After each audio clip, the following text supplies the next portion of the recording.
Physics एक NEET aspirant के लिए एक बहुत बड़ा चैलेंज है और उसमें न्यूमेरिकल सॉल्व करना सबसे बड़ा चैलेंज।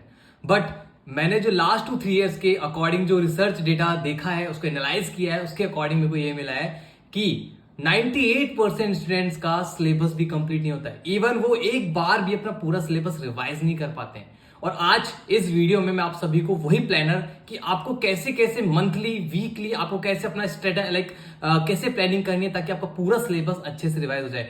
ये इंपॉर्टेंट क्यों है कि सिलेबस कवर करना बहुत इंपॉर्टेंट है। रीजन ये है कि बेटा अगर आप लोग 100% नहीं बोलता मैं 80 to 90% भी अगर अपना सिलेबस कवर कर लेते हो तो भी आपके बहुत सारे 45 में से 35 प्लस क्वेश्चंस ठीक हो सकते हैं। बट हमें ये नहीं पता होता कि हमें किस चैप्टर के लिए क्या क्या रिसोर्सेज फॉलो करना पड़ता है। अभी मैं ये शो कर रहा हूं, इसके बाद स्क्रीन भी शो होगा जिसमें डिटेल में बताऊंगा आपको कैसे कैसे फॉलो करना है। बट ये प्लानर है, ठीक है, ये मैंने लास्ट ईयर भी बहुत सारे बच्चों को प्रोवाइड किए थे, बट कुछ इश्यूज के कारण मेरे टेलीग्राम चैनल से डिलीट हो गए थे। बट इन प्लानर्स की वजह से हजारों बच्चों ने एम्स जैसे ड्रीम कॉलेज क्रैक किए हैं। ये हेल्पफुल मेरे को बाद में पता लगा जब बच्चों के मेरे पास रिस्पांस आते कि भैया मेरा सिलेक्शन हो गया, आपके जो प्लानर्स थे इन्होंने मेरी बहुत हेल्प की।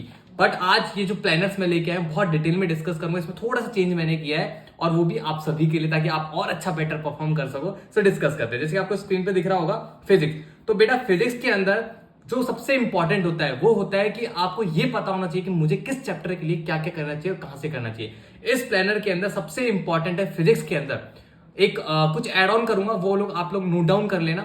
सबसे इंपॉर्टेंट है लेक्चर्स शॉर्ट लेने हैं या फिर डिटेल लेने हैं, फिर पीवाईक्यूज करने हैं नहीं करने, एंड द एनसीईआरटी किस चैप्टर की हमें एनसीईआरटी रीड करनी चाहिए। बिकॉज अभी जो ट्रेंडिंग चल रहा है, अभी जैसे नीट 2023 2024 में जो नीट का फिजिक्स का जो पैटर्न था उसके अकॉर्डिंग देखा जाए तो बहुत सारे चेंजेस हो रहे हैं। तो उसी को देखते हुए 2025 में जो चेंजेस हो सकते हैं उसके अकॉर्डिंग मैंने प्रिपेयर किया है, तो ध्यान से इसको फॉलो करना। और उसके बाद आता है एनसीईआरटी एग्जाम्पलर।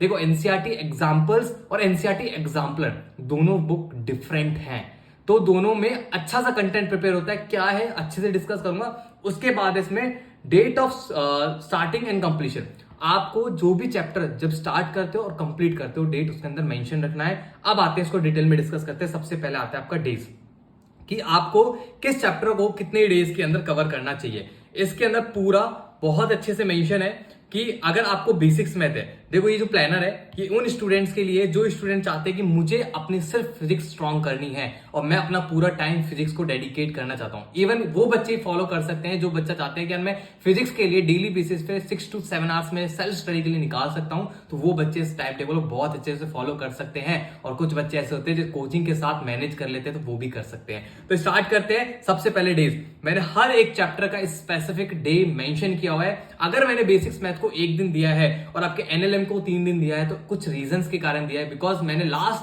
5 से 6 साल के पेपर एनालाइज किए हैं और उनके अकॉर्डिंग मैंने डेज मेंशन किए।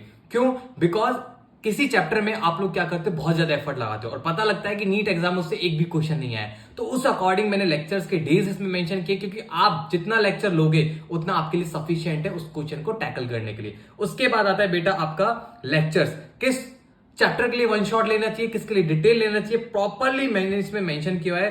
अगर लास्ट 5 साल के आप लोग पीवाईक्यूज देखोगे तो बेसिक्स मैथ से और वेक्टर से बहुत कम क्वेश्चंस आ रहे हैं, तो उसके लिए मैंने वन शॉट वीडियो मेंशन किया है। क्यों? क्योंकि अगर आप लोग वन शॉट वीडियोस भी देख लेते हो, कवर कर लेते हो, तो भी आपके 98% क्वेश्चन सॉल्व हो जाएंगे। 1 to 2% जो क्वेश्चन होते हैं वो थोड़ा आउट ऑफ एनसीईआरटी प्रिपेयर होते हैं, जो कि जेई लेवल के होते हैं। उसके लिए मैंने क्या किया, मेंशन करना अपने प्लानर में कि आपको जेई मेंस के लास्ट 5 साल के पीवाईक्यूज सॉल्व करने हैं। क्या करने हैं? लास्ट 5 साल के पीवाईक्यूज सॉल्व करने हैं। और आपको ये डेटा इतना हेल्पफुल होएगा कि अगर आप लोग देखोगे 5 साल के जेई मेंस के पेपर और 5 साल के नीट एग्जाम के पेपर, 98% to 95% आपके जेई मेंस के क्वेश्चन फिजिक्स में छपे हैं। तो ध्यान रखना ये बात। उसके बाद आते हैं पीवाईक्यूज।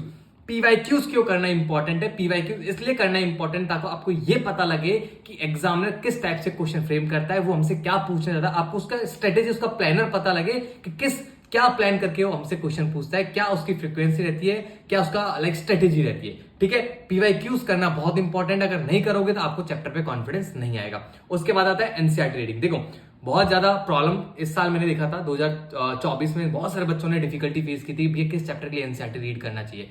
इसके अंदर जिस जिस चैप्टर के लिए मैंने जो मेंशन किया है, जैसे बेसिक्स में तो मैंने मेंशन किया है कि आपको एग्जांपल सॉल्व करने हैं, तो जस्ट आपको एग्जांपल सॉल्व करने हैं। और जैसे यूनिट एंड डायमेंशन मैंने ब्लू कलर से लिखा है नोट्स प्लस एनसीईआरटी एग्जाम, इसके अंदर आपको नोट्स पढ़ने हैं, नोट्स की थ्योरी बहुत अच्छे से पढ़नी है और साथ में एनसीईआरटी के एग्जांपल सॉल्व करने हैं। ठीक है, ये बहुत इंपॉर्टेंट है। सारी चीजें अगर मैं मेंशन किए तो बहुत अच्छे से एनालाइज करके मेंशन किए। उसके बाद आते हैं आपके एनसीईआरटी एग्जाम्पलर। बेटा देखो, आप लोग बोलते हो ना ये थ्योरी क्वेश्चन हमसे सॉल्व नहीं होते। हमारे जो मॉक टेस्ट होते हैं कोचिंग के, उनके अंदर हमें पता भी नहीं चलता कहां से वो लोग different different like theory questions ले आते हैं जो कि हम लोग सॉल्व नहीं कर पाते। उसके लिए मैंने चैप्टर्स मेंशन किए कि किस चैप्टर के लिए आपको एनसीईआरटी एग्जाम्पलर फॉलो करना है, किस चैप्टर से आपके थ्योरी क्वेश्चंस पूछे जाते हैं, लाइक एसएचएम और वेव। इसके लिए आपको आपके एनसीईआरटी एग्जाम्पलर फॉलो करना है। और सबसे इंपॉर्टेंट है डेट, उसके बाद है date of starting and completion. आपको प्लीज मेंटेन करना कि आपने कब किस चैप्टर को स्टार्ट किया था और कब उसे एंड किया था। ये इसलिए इंपॉर्टेंट है ताकि आपकी कंसिस्टेंसी रेगुलरिटी मेंटेन रहे। इस प्लानर का प्रिंट आउट निकालना और अपने वॉल पे पेस्ट करना, आज से ही फॉलो करना स्टार्ट कर देना। रियली बता रहा हूं, अगर आपने इसको बहुत डेडिकेटली फॉलो किया ना, शिद्दत से फॉलो किया, तो आपका 1 महीने के अंदर फिजिक्स टिप्स पे होगा। बट ये है कि टाइम डेडिकेट करना पड़ेगा, मेहनत करनी पड़ेगी और कंसिस्टेंसी रेगुलरिटी से पढ़ना पड़ेगा। इजीली सब कुछ हो जाएगा। कोई भी डाउट होता है तो मेरे टेलीग्राम के डिस्क्रिप्शन लिंक गिवन है, वहां पे मैं टेलीग्राम पे ये अपना प्लानर डाल रहा हूं। और वीसीज में लेता हूं, तो वीसीज में आप लोग मुझे कांटेक्ट कर सकते हैं। इसमें कुछ भी समझ नहीं आता है तो आप मुझसे यहाँ से पूछ सकते हैं। So all the very very very very best.